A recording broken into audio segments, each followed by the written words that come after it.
자, 하나님의 말씀을 함께 봅니다. 하나님의 말씀은 골로새서 2장 6절부터 7절입니다. 골로새서 2장 6절부터 7절까지의 말씀. 6절입니다. 그러므로 너희가 그리스도 예수를 주로 받았으니 그 안에서 행하되 그 안에 뿌리를 박으며 세움을 받아 교훈을 받은 대로 믿음에 굳게 서서 감사함을 넘치게 하라. 아멘.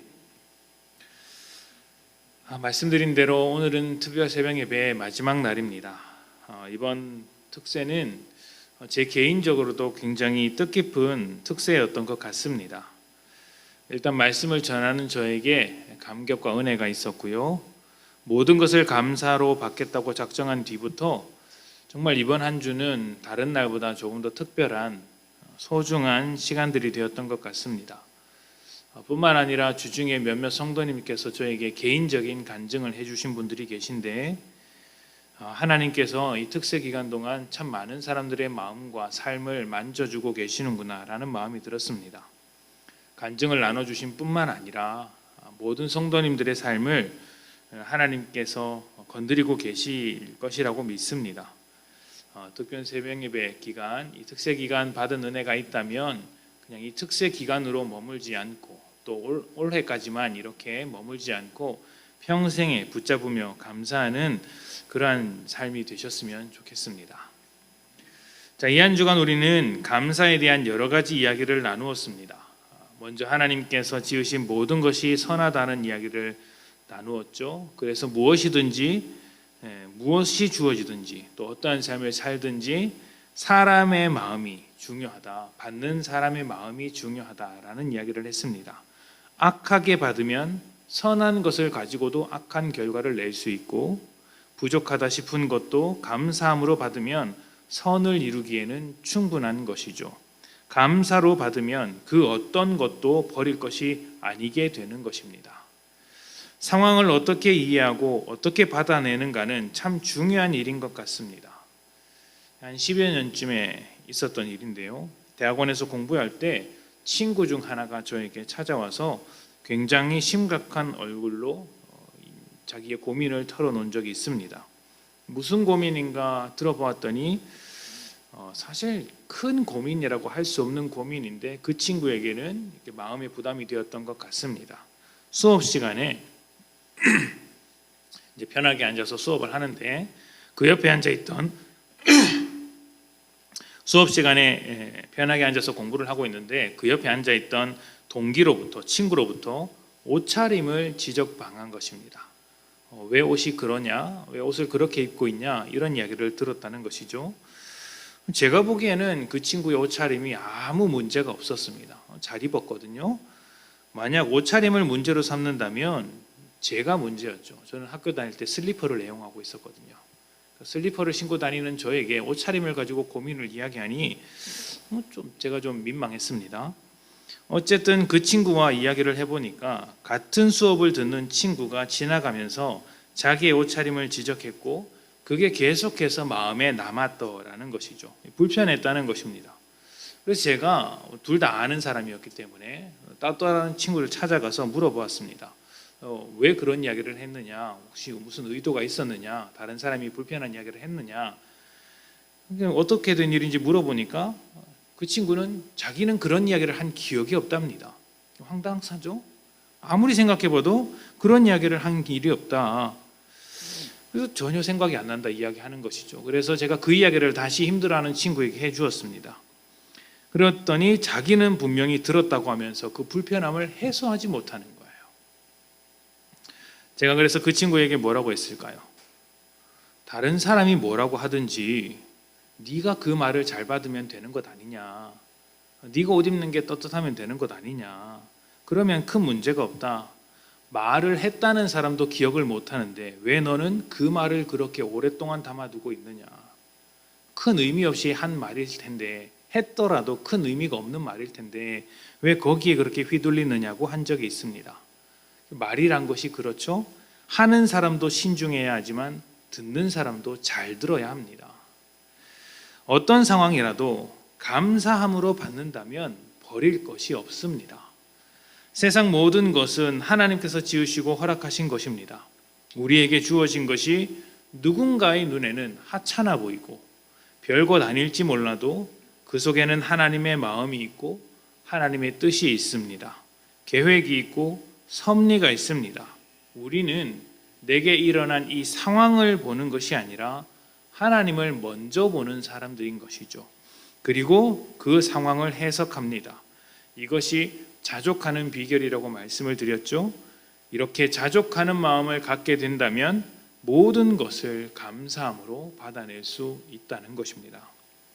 자족하는 마음을 가져야 할 우리는 범사에 감사하라는 명령을 순종하기 위해, 이 명령에 순종하기 위해 날마다 자족하는 것을 배우며 연습해야 합니다.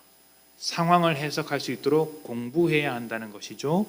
그 공부라는 것은 결국 내 믿음이 성장하는 것이고, 믿음이 성장함에 따라 하나님의 성품과 하나님의 일하심을 더 알아가는 것이겠죠.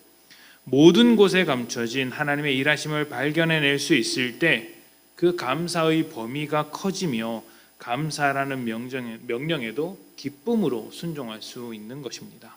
그래서 감사의 명령은 어쩌면 하나님을 더 알고 하나님을 더 배우며 믿음이 성장하라는 하나님의 부탁이기도 할 것입니다.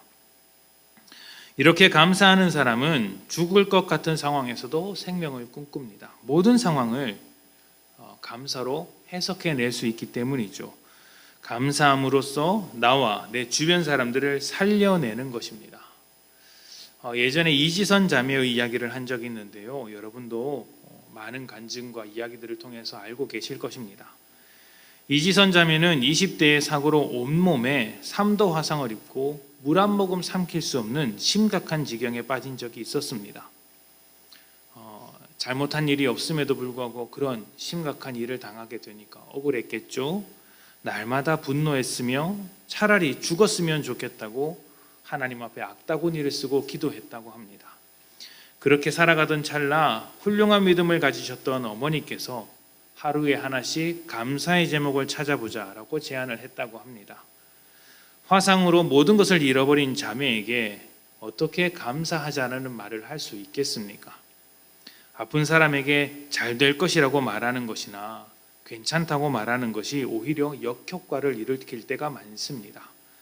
당장의 희망이 보이지 않는데 괜찮다고 말하기도 쉽지 않고 감사하기란 더더욱 싫은 것이죠. 더욱이 세상의 관점으로 볼 때는 도무지 감사할 것이 없는 말 그대로 생지옥의 상황일지도 모르겠습니다. 절대로 감사할 수 없는 상황이 이 자매의 상황이죠. 이지선 자매도 처음에는 그렇게 생각했다고 합니다. 그런데 어머님의 꾸준한 도전과 또 자매의 믿음으로 감사를 찾아보겠다고 결정했습니다. 그리고 나서 그 자매가 무엇이라고 했는지 아십니까? 침대 위에서 꼼짝할 수 없고 피부는 진물이 나오고 언제 죽어도 이상할 것이 없는 그런 상황에서도 감사할 것이 하나도 없을 것 같은 그런 상황에서도 찾아보니까 감사할 것이 보이더라. 찾아보니까 감사할 것이 보이더라. 참 놀라운 말이죠. 화상으로 눈썹이 다 사라졌는데 그 때문에 땀이 나면 이제 바로 눈에 들어간다고 합니다. 그래서 눈썹의 소중함을 알게 되어서 감사하다. 이렇게 감사를 찾아내는 것이죠. 또 그것을 통하여서 우리 몸의 작은 부분, 아주 작은 부분이라도 그냥 만들어진 것이 없고 하나님의 은혜와 사랑이 담겨 있었구나라고 깨닫게 되는 것입니다. 그래서 계속해서 감사하기 시작하는데 숟가락에 겨우 떠서 마시는 물 한 모금의 한 모금의 물이 그렇게 감사하고 걸어서 화장실 갈 수 있는 것이 감사하고 누군가의 말을 들을 수 있다는 것이 그렇게 감사했다고 합니다. 예전에는 몰랐는데 평범해 보이는 그 모든 것이 감사로 받아지더라는 것이죠. 그렇게 감사를 시작하자 진통제를 아무리 맞아도 또 가족들이 아무리 위로를 해도 찾아오지 않던 마음의 평안이 비로소 찾아오더라는 거예요. 감사가 자매를 살렸습니다. 그래서 이지선 자매는 자신을 놓고 이렇게 이제 무엇으로 어떤 말로써 자기를 대표하기를 원하냐. 많은 사람들이 고난, 승리 이런 것으로 자기를 이야기할 때 자기는 감사로 표현해 줬으면 좋겠다라는 인터뷰를 본 적이 있습니다. 감사. 지금은 여러분이 잘 아시는 것처럼 주변 사람들에게 귀한 간증과 사역으로서 희망이 되고 있다는 것을 알고 계실 것입니다. 하나님께서 감사를 명령하시는 이유는 하나님께서 무슨 인사를 받기 위해서 그러신 것이 아닙니다. 그 감사가 우리를 살리기 때문이죠. 힘든 상황을 만나면 우리는 그 상황에 휩싸여서 굉장히 힘겨워합니다. 때로는 감경이 격해지고 휘둘리기도 하는데 이 감정 때문에 하나님을 보지 못할 때가 많고 정작 생각해야 할 것들을 놓치는 때도 많습니다. 그렇게 되면요, 힘든 그 상황 속으로 빠져들게 됩니다. 이겨낼 수 없죠. 그때 하나님은 우리에게 여전히 감사하라고 명령하십니다. 상황에 빠져들지 말고 하나님을 보도록 만드시는 거예요. 나를 봐라. 나를 봐라. 상황을 보면 죽을 것 같지만 감사를 통해 하나님의 일하심을 볼 수 있게 하셔서 우리를 살도록 하시는 것입니다. 살려내시는 것이죠. 그것이 감사를 명령하신 이유입니다. 물론 세상에서도 감사를 통해 인생이 달라지는 사람들이 있습니다. 감사하는 사람을 보면 굉장히 매력적이죠. 힘든 상황에서도 저렇게 버텨내는구나, 감사하는구나. 그러나 그러한 감사는 결국 한계가 있더라는 거예요. 세상으로 감사하는 것은 죄와 사망의 그늘에서 머무르는 감사입니다. 그것을 벗어날 수 없죠. 하나님이 없기 때문입니다. 그래서 어떠한 상황에서 좋은 것을 발견해내지 못한다면 절망적인 상황, 정말 아무것도 없는 절망적인 상황이라면 감사가 나오지 않습니다. 그 상황을 해석할 수 있는 하나님이 없기 때문이죠. 죽음을 이겨낼 수 없는 감사입니다. 그러나 하나님을 바라보는 감사는 그 모든 것을 이기고 죽음도 이겨냅니다. 믿음의 사람들이 죽음 앞에서도 하나님을 찬양하고 감사했습니다. 믿음은 모든 상황 속에서 하나님의 뜻이 있다는 것을 아는 것이기 때문에 어떤 상황이라도, 또 절망으로 가득 찬 상황이라도, 죽음 앞에 선 상황이라도 하나님을 의지하며 일어설 수 있는 것이죠. 죽음을 이겨내며 새로운 생명을 주시는 그 놀라운 하나님, 그 하나님으로 인해 하는 감사, 하나님을 바라보면서 하는 감사, 자족하면서 하는 감사이기 때문입니다. 골로새서 2장 6절부터 7절 오늘 말씀은 이렇게 이야기합니다. 그러므로 너희가 그리스도 예수를 주로 받았으니 그 안에서 행하되 그 안에 뿌리를 박으며 세움을 받아 교훈을 받은 대로 믿음에 굳게 서서 감사함을 넘치게 하라. 아멘. 이 말씀이 참 중요한 말씀이에요. 톰 라이트라는 학자는 이 말씀이 바울의 모든 가르침을 요약한 것과 같다라고도 이야기했습니다. 길다면 길다고 할 수 있고 짧다면 짧다고 할 수 있는 이 말씀을 그래도 쉽게 요약하면요, 중간에 있는 말을 쏙 빼고 앞에 있는 말과 뒤에 있는 말을 연결하면 됩니다. 이렇게 말할 수 있죠. 그러므로 너희가 그리스도 예수를 주로 받았으니 감사함을 넘치게 하라. 그러므로 너희가 예수를 주로 받았으니 감사함을 넘치게 하라. 결국 우리가 감사할 것은 예수님을 받은 것입니다. 주님께서 나의 주인이 되어 주신 것, 예수님께서 내 인생을 사신 것, 나를 받아주신 것, 나를 이끌고 하나님 앞으로 가시는 것입니다. 그래서 우리는 예수를 받은 것으로도 세상 모든 일에 대하여 감사할 수 있고, 예수를 받았으니 숨겨진 하나님의 뜻을 찾아낼 수 있어서 감사할 수 있고, 예수를 받았으니 모든 상황 속에서도 우리 아버지 되신 하나님을 바라볼 수 있기 때문에 또한 감사할 수 있는 것이죠. 감사라는 명령을 받으신 여러분, 하나님은 우리가 감사의 명령에 순종할 수 있도록 예수님을 주셨습니다. 예수를 주로 받았으니 이제 그 안에서 살아가도록 합시다. 예수 안에 뿌리를 단단히 박아서 날마다 성장하고 말씀으로 믿음의 삶을 살아가도록 합시다. 그렇게 될 때 우리의 삶에 감사가 넘치게 될 것입니다. 지난 5일 동안 감사의 기도로 살아오신 여러분들을 진심으로 축복합니다. 우리 감사의 제목들을 가지고 주일날 복된 모습으로 뵙도록 하겠습니다. 함께 기도합시다.